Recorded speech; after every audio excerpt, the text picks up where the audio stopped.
Balaji law chamber में आपका स्वागत है। आप होंगे अगले एडीपीओ के इस चरण में। आज हम भारतीय दंड संहिता के सभी अध्यायों को अर्थात अध्याय 1 से लेकर अध्याय 23 तक जितनी भी महत्वपूर्ण धाराएं हैं उनका हम आज रिवीजन करेंगे।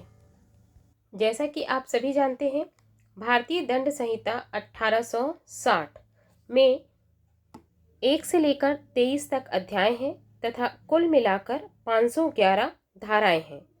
आइए हम शुरू करते हैं अध्याय 1 से। अध्याय 1 धारा 1 से धारा 5 तक का वर्णन करती है।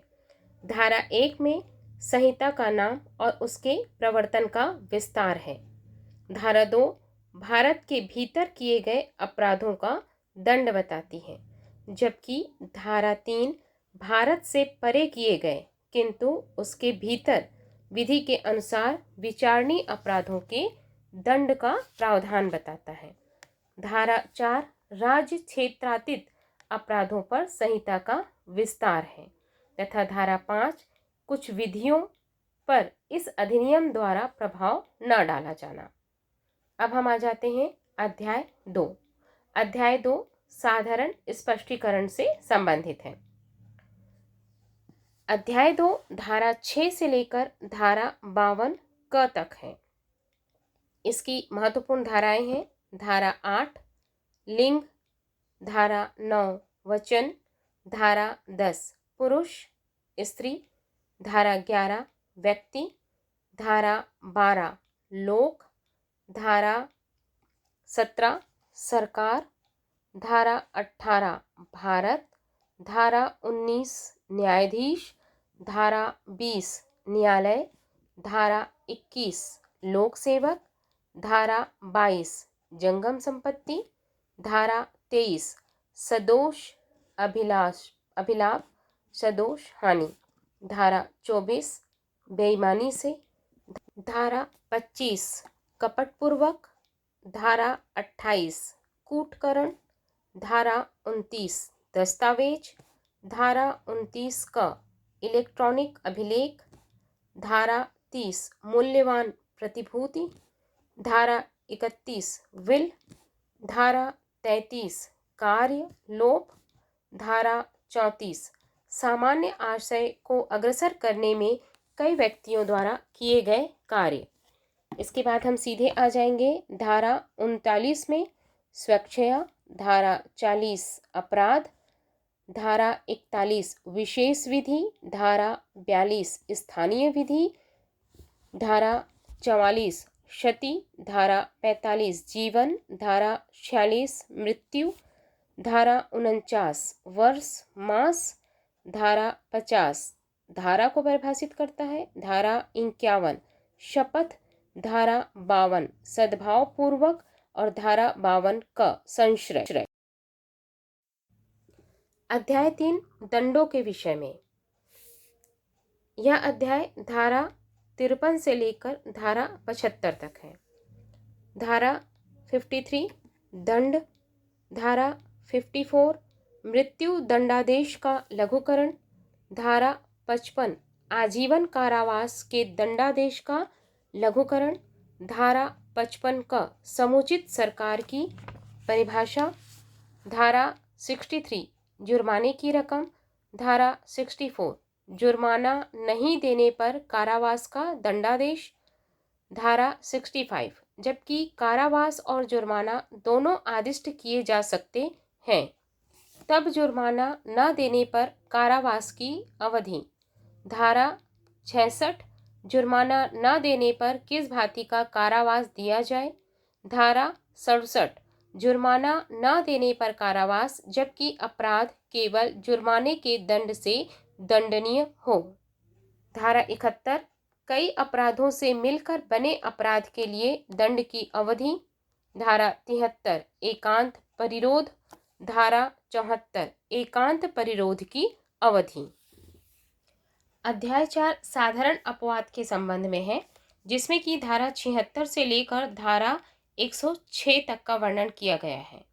धारा 75 से लेकर धारा 95 तक अपवादों के विषय में वर्णन है, जबकि धारा 96 से लेकर के धारा 106 तक प्राइवेट प्रतिरक्षा के अधिकार के विषय में जानकारी प्रदान करता है। तो आइए हम करते हैं शुरू महत्वपूर्ण धाराओं के साथ। धारा 76 विधि द्वारा आबद्ध या तथ्य की भूल के कारण अपने आप को विधि द्वारा आबद्ध होने का विश्वास करने वाले व्यक्ति द्वारा किया गया कार्य। इसको शॉर्टकट में कहा जाए तो जैसे कि यदि भीड़ पर हवाई फायर कर दी जाए और किसी की मृत्यु हो जाए तो यह धारा 76 के अंतर्गत आता है। धारा 77 की ओर चलेंगे। न्यायिकता कार्य करते हुए न्यायाधीश का कार्य, जैसे न्यायाधीश ने अगर किसी को फांसी की सजा सुना दी तो वह एक अपवाद के अंतर्गत है, क्योंकि फांसी की सजा तो दी गई है लेकिन उसकी हत्या नहीं की गई है। ये न्यायिकता कार्य करते हुए न्यायाधीश का कार्य है, जो कि धारा 77 के अंतर्गत आता है। धारा 78 में न्यायालय के निर्णय या आदेश के अनुसरण में किया गया कार्य, जैसे कि एक जल्लाद करता है कि अगर किसी को फांसी की सजा दे दी जाए तो वह जल्लाद अपने कर्तव्यों का निर्वहन करता है। धारा 79 में विधि द्वारा न्यायोन्मुख तथा तथ्य की भूल से अपने को विधि द्वारा न्यायोन्मुख होने का विश्वास करने वाले व्यक्ति द्वारा किया गया कार्य, जैसे कि आम नागरिक द्वारा यदि कोई किसी के घर के आसपास कोई भूत जैसा रूप बना करके घूम रहा है और व्यक्ति धोखे से उसको भूत समझ करके अगर उसको डंडे से मार देता है तो इस प्रकार का जो अपराध आएगा वो 79 के अंतर्गत आएगा। धारा 80 है विधिपूर्ण कार्य करने में दुर्घटना का हो जाना। धारा 81 कार्य जिससे अपहानि कारित होना संभाव्य है किंतु आपराधिक आशय के बिना अन्य अपहानि के निवारण के लिए किया गया हो। धारा 82 बहुत महत्वपूर्ण धारा है, 7 वर्ष से कम आयु के शिशु का कार्य। धारा 83 7 वर्ष से ऊपर किंतु 12 वर्ष से कम आयु के अपरिपक्व समझ के शिशु का कार्य। धारा 84 विकृत चित्त व्यक्ति का कार्य। धारा 85 ऐसे व्यक्ति का कार्य जो अपनी इच्छा के विरुद्ध मतता में होने के कारण निर्णय पर पहुंचने में असमर्थ हो।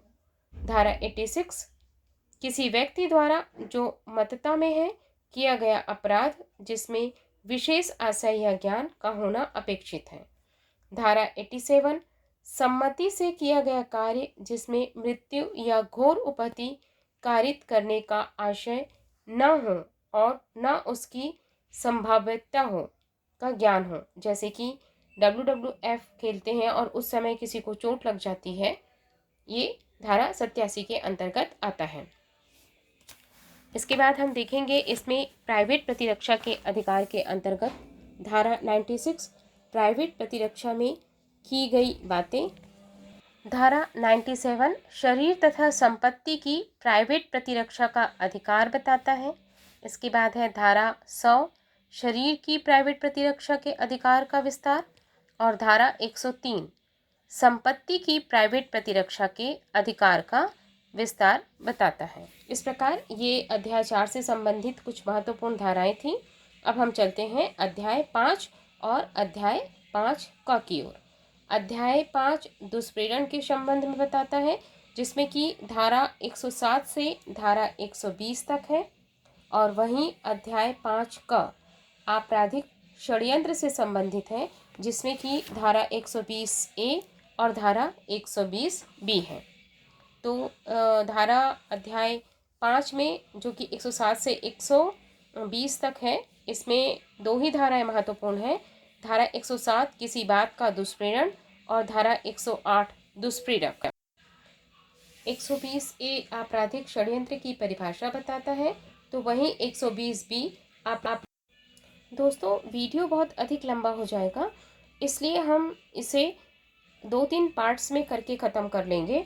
तो आज हमने अध्याय 1 से लेकर अध्याय 5 का तक, यानी कि धारा 1 से लेकर के धारा 120B तक का अध्ययन कर लिया है। आप लोग इनका रिवीजन करें अच्छी तरीके से। आप इन्हें कभी भी ईयरफोन लगाकर कहीं भी बैठकर सुनते रहेंगे तो आपको ये धाराएं याद हो जाएंगी। बहुत जल्द मिलते हैं हम अगले पार्ट में, जहां हम धारा 121 से अध्ययन करेंगे। तब तक के लिए नमस्कार।